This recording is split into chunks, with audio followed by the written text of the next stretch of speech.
सुप्रभात बच्चों आज हम लोग संस्कृत पुस्तक आनंदम, जो हमारी पाठ्य पुस्तक है आनंदम, उसका पाठ 2 पढ़ेंगे। पाठ 2 का शीर्षक है कौन देवस्य दंड, कौन देव की सजा। इस शीर्षक का अर्थ है कौन देवस्य। कौन देवस्य का अर्थ होता है कौन देव की, दंडा का अर्थ है सजा, कौन देव की सजा।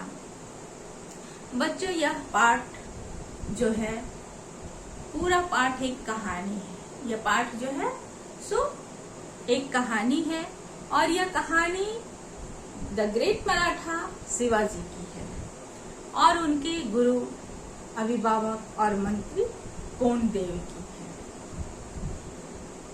कोंडदेव उनके गुरु भी थे, अभिभावक भी थे। अभिभावक का मतलब होता है उनकी सुरक्षा करने वाले, सुरक्षा देने वाले, और उनके मंत्री भी थे। बच्चों आप लोग अपनी अपनी पुस्तकें खोलिए और हम लोग पाठ 2 कौन देवस्य दंड की कहानी के पढ़ेंगे और समझेंगे।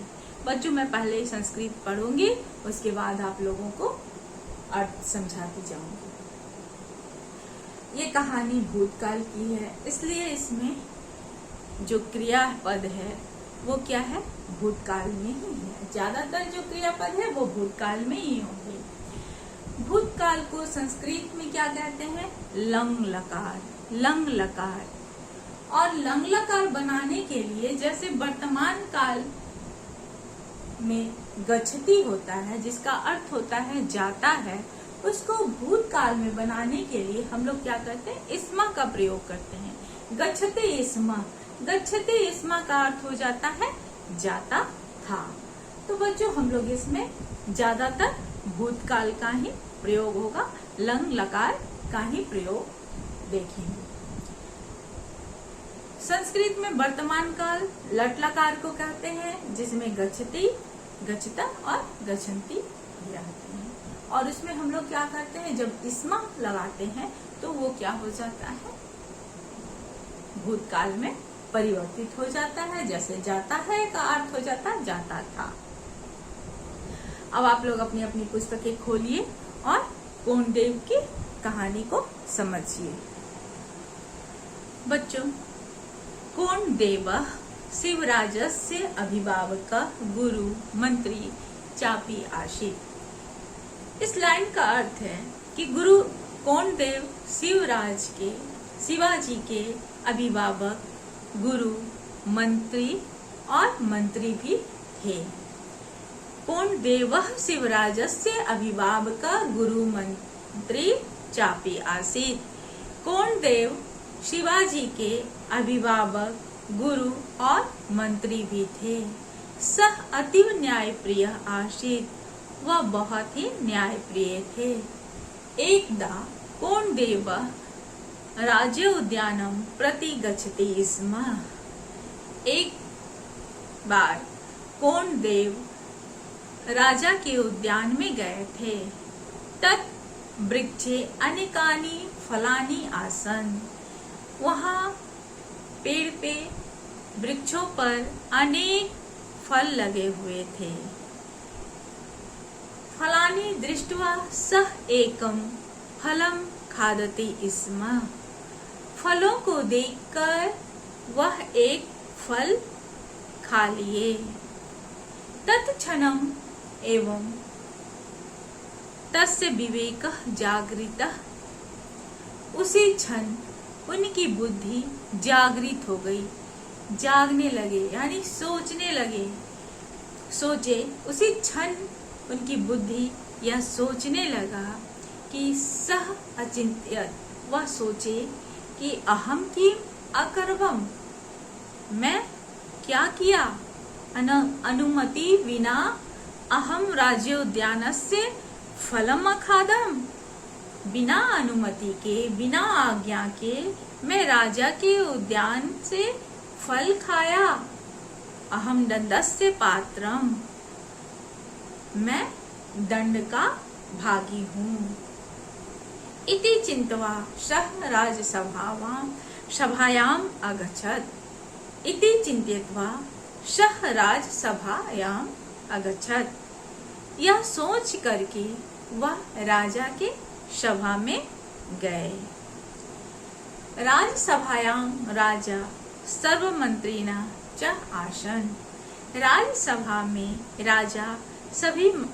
राजा और सभी मंत्री थे। कौन देवः अपृच्छत्। कौन देव पूछे, राजन यदि कोऽपि अनुमति विना राज संपत्ति उपयोगम करोति चेत् तस्य कः दण्डः इति।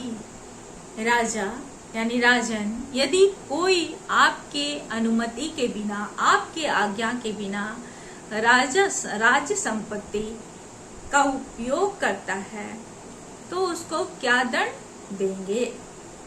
आपके आज्ञा के बिना, आपके अनुमति के बिना कोई राज संपत्ति को उपयोग कर लेता है तो आप उसे क्या दंड देंगे। एक मंत्री अवदत्। एक मंत्री बोला, तस्य हस्तच्छेदम उचितः इति। एक मंत्री बोला कि उसके हाथ को काट देना ही उचित होगा, सही होगा। अन्य अवदत्। और लोग और मंत्री भी बैठे थे, बोले सत्यम, सत्य है, ये सच है। तस्य हस्तच्छेदनम एवं करणीयम। उसके हाथों को काट देना चाहिए। कौन देव गंभीरता पूर्वक अवदत्। कौन देव गंभीरता पूर्वक यानी गंभीर होते हुए बोले, तही मम दक्षिण हस्तम छेदयतु भवान। तब तो मेरा दक्षिण हस्तम का अर्थ है बायां हाथ, तब तो मेरा बायां हाथ काट दीजिए आप। भगवान का अर्थ है आप, कि राजा को कहते हैं तब आप मेरा बायां हाथ काट दीजिए। किस लिए? इति आश्चर्य अपिछत राजा। किस लिए आपके बाएं हाथ को काट दें, यह राजा आश्चर्य से पूछता है। कौन देवः अवदत्। अनुमति बिना भवता उद्यानात् अहम फलम अखादम इति।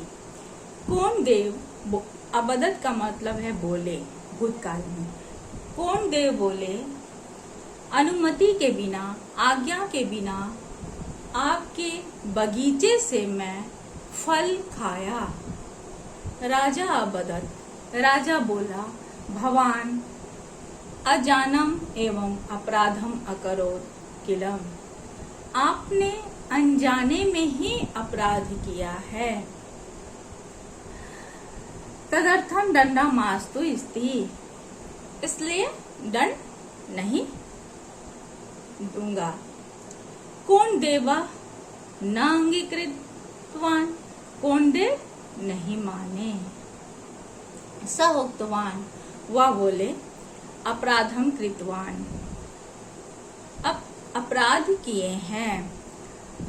अतः असमेव दंडनीय इति। अहम अतः असमेव दंडनीय इति। मैं इसलिए अवश्य ही दंड का पात्र हूँ। राजा अवदत्। राजा बोला, अहम दंडम न दास्यामि इति। मैं दंड नहीं दूंगा। तही अहमेव आत्मनम दंडास्मि अध आरभ्यम अहम कदापि न दक्षिण हस्तस्य प्रयोगम न करिष्यामि इति प्रतिज्ञा करोमि। तब मैं ही अपने आप को दंड दूंगा। आज से मैं अपने बाएं हाथ का प्रयोग कभी भी नहीं करूंगा। यह प्रतिज्ञा कर लिए। कौन देव क्या प्रतिज्ञा किए कि आज से मैं अपने बाएं हाथ का प्रयोग नहीं करूंगा। इति कन्या सह आजीवनम प्रतिज्ञाम अपालयत। यह प्रतिज्ञा वह आजीवन पालन किए। अपने बाएं हाथ का प्रयोग वो अपने जीवन में कभी नहीं किए। बच्चों, अब हम लोग संस्कृत के कठिन शब्दों को जानेंगे। तो बच्चों, आप लोग अपनी अपनी कॉपी पर इस कठिन शब्दों को लिख लीजिएगा और लिख करके ध्यान कीजिएगा, याद कीजिएगा। तो बच्चों, हम लोग अब कठिन शब्दों को देखते हैं। बच्चों, अतीव का अर्थ होता है बहुत अधिक।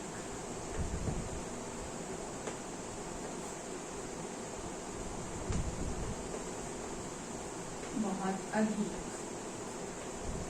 दृष्टवा का अर्थ है देख कर।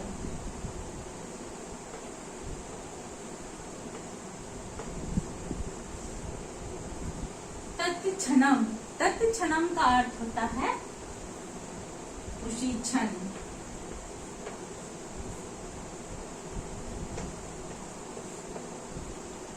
जागृत, जागृत का मतलब हुआ जागृत हुआ, जागना यानी जागृत हुआ, ब्रैकेट में जागना। अनुमति बिना, अनुमति बिना का अर्थ है आज्ञा के बिना।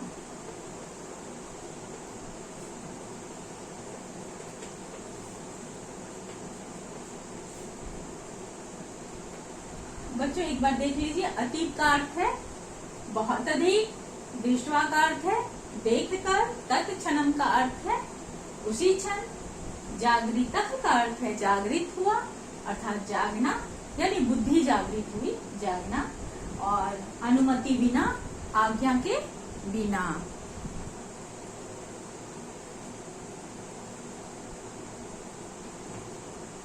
राज संपत्ति, राज संपत्ति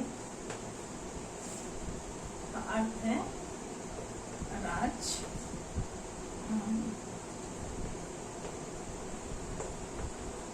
संपत्ति।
बच्चों, राज संपत्ति का अर्थ होता है राज संपत्ति की या राज संपत्ति का। और चेता का अर्थ है यदि। और करणीयम का अर्थ होता है करना चाहिए। और दंडनीय का अर्थ है सजा का भागीदार। और हस्तछेदक का अर्थ होता है हाथ काटना। तो बच्चों, ये सब कठिन शब्दों को आप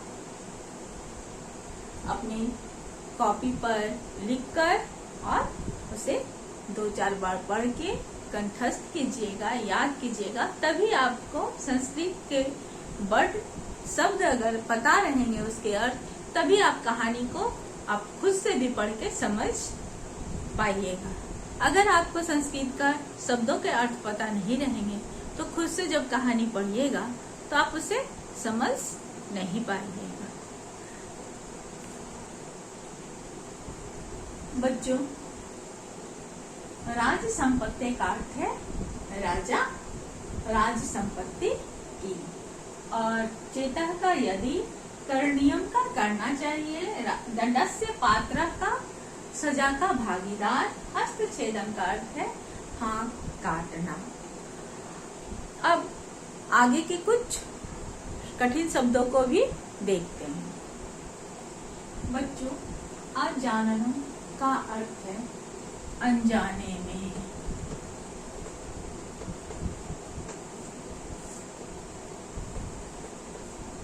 तदर्थम इसलिए,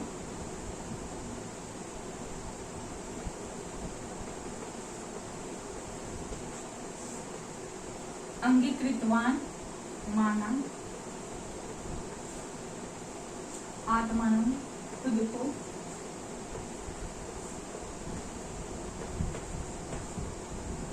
अद्यारंभ आज से आरंभ करके,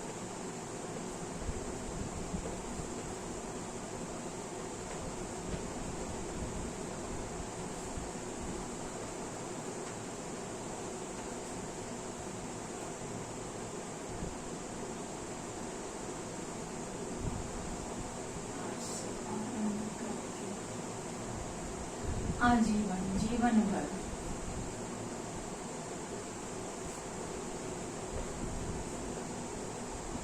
अजानन का अर्थ है अनजाने में, तदर्थम का अर्थ है इसलिए, और अंगीकृतवान का अर्थ है माना, आत्मनम का अर्थ है खुद को, अद्य आरंभ में आज से आरंभ करके, आजीवनम जीवन भर।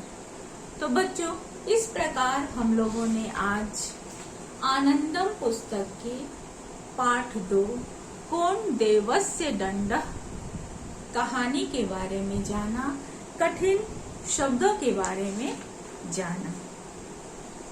बच्चों,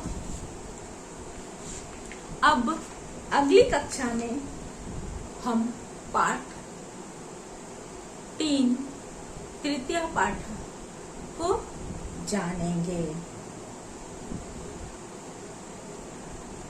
इसलिए और उसके